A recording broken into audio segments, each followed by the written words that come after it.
no, I have all these tools and no place to put them.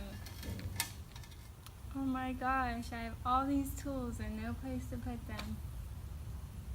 Let me think.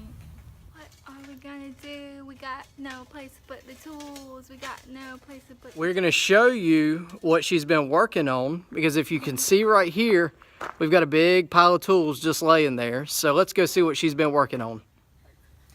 So I have this shovel, but I don't know where to put it. So when I come in here, instead of putting it in some random place like whatever that is, I don't put it there because there's a sign that says round shovel, and we know this is a round shovel.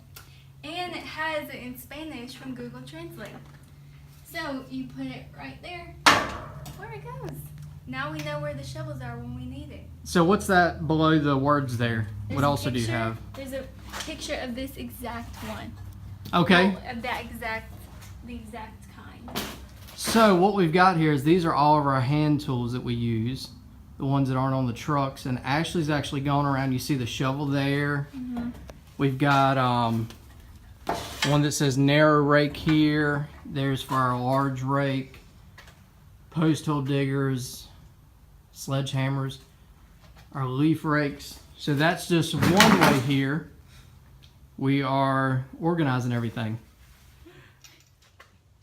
All right, so that was our 2-second improvement, how to organize your landscaping shovels. And yeah, you just need to get you an Ashley.